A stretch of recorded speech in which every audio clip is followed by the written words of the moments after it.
क्या हम लोग सच में इतने मॉडर्न हो गए हैं कि बच्चों के साथ अपने ही बच्चों को शोषण कर रहे हैं, जो हम लोगों को हमारे जान से ज़्यादा प्यारे हैं। 2-2 साल के बच्चों को स्कूल भेजने के लिए मतलब कैसे कैसे भेज लेते हैं लोग। अब भेजना तो चलिए ठीक है कि नहीं, हमारा बच्चा बहुत आगे जाएगा, आगे जाएगा, पर वो जब वो वहाँ तक आगे जाएगा ना इस 2 साल की उम्र से, तो वो आपको पीछे छोड़ जाएगा। और अगर आप अपना बच्चा अपने पास रखना चाहते हैं उसकी ग्रोथ के साथ-साथ, तो उसको वो प्यार दीजिए जो उसको इस उम्र की में सबसे ज़्यादा ज़रूरी है। उसको आपका प्यार चाहिए, उसको अपनी माँ का साथ चाहिए, अपने पिता का साथ चाहिए, अपने परिवार का साथ चाहिए। वो आपसे सारी चीज़ें सीख लेगा। ये ज़रूरी नहीं है कि आप 2 साल के बच्चे को स्कूल में ही सारी चीज़ें सिखाएँगी, और स्कूल में क्या सीख रहा है, क्या नहीं सीख रहा है, आपको क्या पता? कितना सीख गया है? ये बहुत बहुत ही सोचने वाली बात है कि हम अपने ही बच्चे का शोषण क्यों कर रहे हैं। वो वहाँ पर ठीक से खा रहा है कि ठीक से सूसू-पॉटी उसको आ रही है तो उसके साथ कैसा बिहेव हो रहा है। मेट्स के साथ चलो ठीक है, बहुत अच्छा स्कूल है, एसी में जा रहा है, एसी में रह रहा है।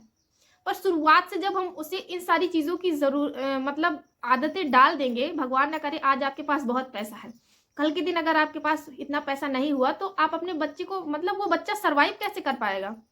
अगर सारी चीज़ें उसके पास ठीक है आज हैं, कल के दिन अगर हम नहीं उसे दे पाएँ तो बच्चे को इस कदर अपने बच्चे को तैयार करें कि कोई भी परिस्थिति हो जीवन में वो कभी घबराए नहीं।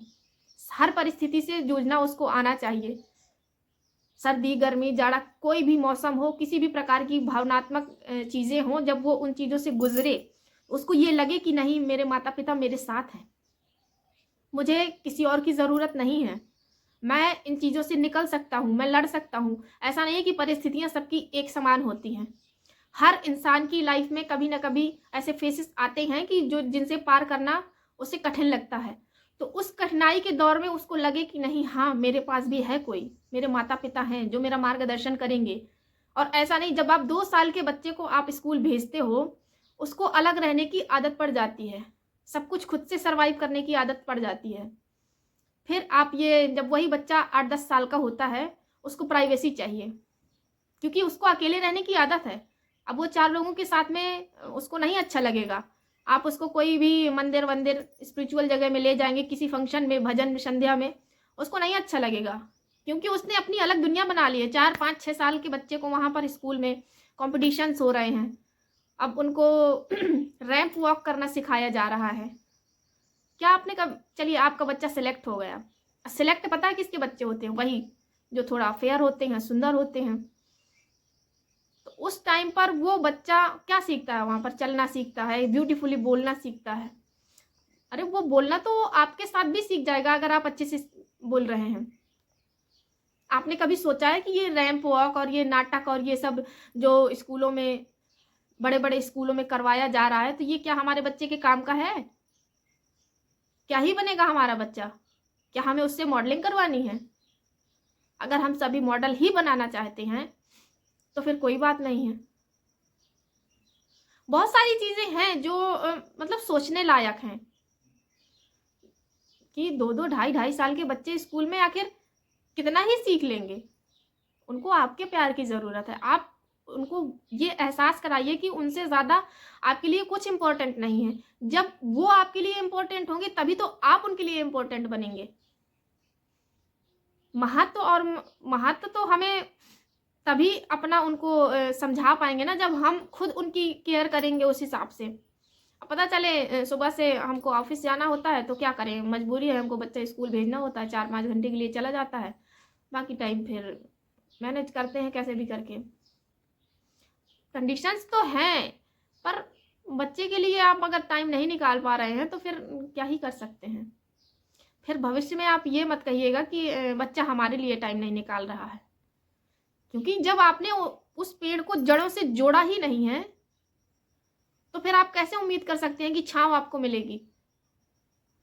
अगर हमको उससे उस पेड़ को वृक्ष बनाना है, उससे छाँव चाहिए, तो उसकी जड़ें हमें खुद से जोड़ना पड़ेगा। माता-पिता ही बच्चों की ज़मीन है। अगर वो ज़मीन से नहीं जुड़े हैं, उनकी जड़ें ही नहीं है ज़मीन में, तो उनका अस्तित्व कितनी देर चलेगा और आपका अस्तित्व कितनी देर चलेगा? तो विचार कीजिएगा इस बात पर। और ये सोचिएगा कि आखिर हमें अपने बच्चे को कब, कहीं हम ही लोग तो उनका शोषण तो नहीं कर रहे हैं। और अगर जो भी हमारे बच्चों के साथ शोषण हो रहा है तो उसके जिम्मेदार हम ही हैं। 2-2 साल के बच्चे को आप स्कूल भेजकर, ये शोषण ही तो है। ये सबसे पहला शोषण तो माता पिता द्वारा ही किया जा रहा है मेरी नज़र में। आपकी क्या राय है, ज़रूर बताइएगा। बच्चे की परेशानियां, बच्चे की शैतानियों से परेशान होकर तो नहीं कहीं आप उसको स्कूल भेजने का निर्णय ले चुके हैं। अरे भैया, बच्चा अगर अपने घर में शैतानियां नहीं करेगा तो क्या खेत खलिहान में जाके करेगा? उसके बाप का घर है, उसको करने दीजिए। और कहते हैं ना कि पूत कपूत तो का धन संचय, पूत सपूत तो का धन संचय। अगर आपने अपने बच्चे को अपने आप से जोड़ लिया, उसको अपनी संस्कृति, अपने पर्यावरण और उन सारी चीज़ों से, सामाजिक चीज़ों से अवगत करा दिया और सारी चीज़ों से जोड़कर रखा हुआ है ना, तो यही आपकी सबसे बड़ी पूंजी है ये। फिर आपको धन कमाने की ज़रूरत नहीं है। और अगर आप जिसके लिए ये सारी चीज़ें करोड़ों जोड़ रहे हैं, अगर उसमें संस्कार नहीं होंगे ना, तो वो आपका सारा धन व्यर्थ है, वो सब बर्बाद कर देगा। और अगर आपने अपनी संतान को अच्छे संस्कारों से पाला पोसा और उसको संचित किया है, तो आपसे 10 गुना ज़्यादा धन वो कमा लेगा। और आपको, अपने माता पिता को वो भगवान की तरह पूजेगा। आपकी बात का कभी वो उल्लंघन नहीं कर पाएगा। उसको इतना प्रेम दीजिए कि वो आपकी बात काटने से पहले 100 बार सोचे। बच्चों को हमारे प्यार की ज़रूरत है। उनको आराम से कम 4 साल का होने दीजिए, फिर उसको स्कूल भेजिए और 4 साल तक उसे पूरी दुनिया से अवगत कराइए, हर चीज़ की जानकारी दीजिए, उसको घुमाइए, हर छोटी से छोटी जगह ले जाइए, बड़ी से बड़ी जगह ले जाइए, उसको गरीबों के साथ बैठाइए, उसको हर, मतलब गरीब तो कोई नहीं होता है, पर उसको हर तबके का ज्ञान होना चाहिए। हर तरह का खान पान उसको सिखाइए, हर तरह के एटमॉस्फेयर में ढलना उसको सिखाइए। बाकी सारी चीज़ें वो सीख लेगा बाद में। 4 साल की उम्र कोई बहुत ज़्यादा नहीं होती है।